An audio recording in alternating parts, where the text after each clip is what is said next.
আজ আমরা দেখতে যাব পর্তুগিজ আমলের সবচেয়ে ছোট মসজিদ। তার উদ্দেশ্যে রওনা দিয়ে আমরা প্রথমে বেলতলা খেয়াঘাট আসলাম। খেয়াঘাটে এসে নৌকা ট্রলারে উঠিয়ে আমরা ট্রলারে কি জিনিস মানুষ উঠাতে পারে সেটা দেখার জন্য অপেক্ষায় রইলাম। সাথে আমরা নদীর মনোরম দৃশ্য উপভোগ করতে লাগলাম।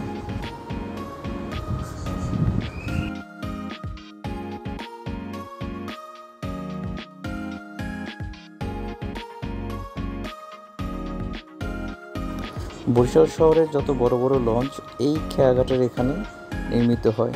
এখানে সুন্দরবন, সুরভি সব ধরনের বড় বড় লঞ্চ এই খেয়াঘাটে নির্মিত হয়। এখান থেকে নির্মাণ শেষ করে তারপর তারা ঢাকার উদ্দেশ্যের জন্য যাত্রা শুরু করে।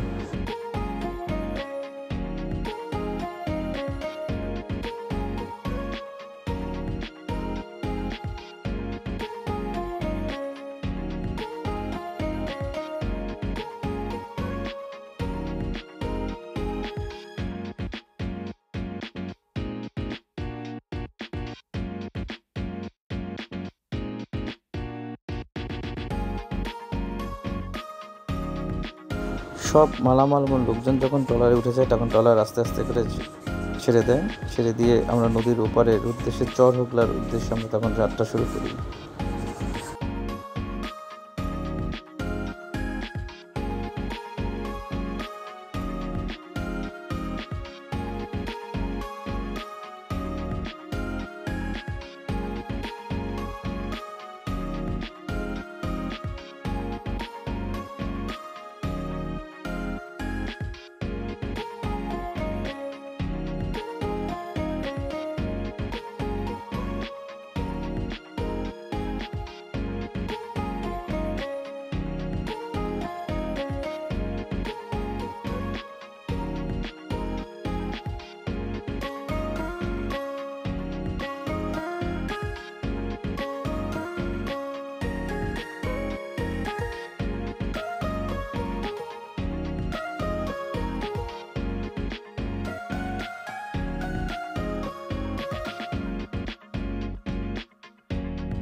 যাত্রা করার 10 মিনিটের মধ্যে নদীর আমরা এপারে পৌঁছে যাই।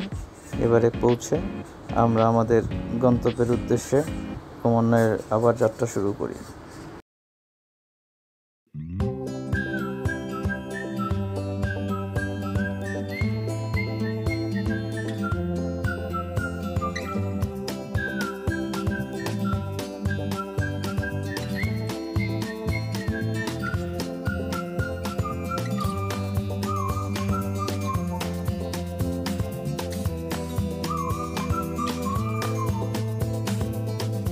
ঠিক পারে এসে আমরা মারুফের হুন্ডায় চড়ে আমরা তখন গ্রামের পথ ধরে ক্রমান্বয়ে এগিয়ে যাচ্ছি সেই পর্তুগিজ আমলের সেই ছোট মসজিদটি দেখার উদ্দেশ্যে।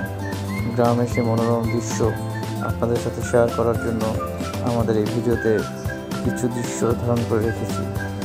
কি মনোরম সে রাস্তা, সবুজ গাছপালায় ঢাকা সে রাস্তা দিয়ে ক্রমান্বয়ে আমরা আস্তে আস্তে এগিয়ে চলছি সেই চরহোগলার সেই পর্তুগিজ আমলের মসজিদের দিকে।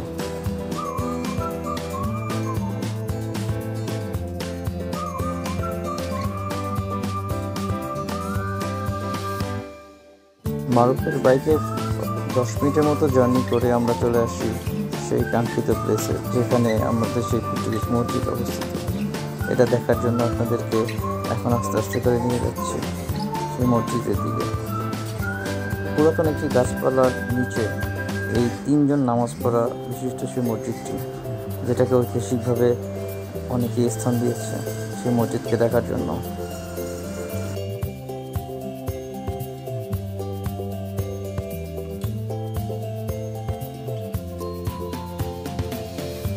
আমি আমার এই ভিডিওতে মসজিদের চারপাশ ঘুরে ঘুরে দেখানোর চেষ্টা করেছি, যেখান থেকে এই মসজিদটি দেখা যায়। পুরো একটি গাছের শিকড় দিয়ে ঢাকা এই মসজিদটি, যেটাকে পর্তুগিজ আমলের মসজিদ বলে সবাই ধারণা করে, এবং এখানে সবাই মানতের টাকা দিয়ে যায়, যেটা দিয়ে এই মসজিদের সুরক্ষার কাজ বা সংস্কার কাজ চলে।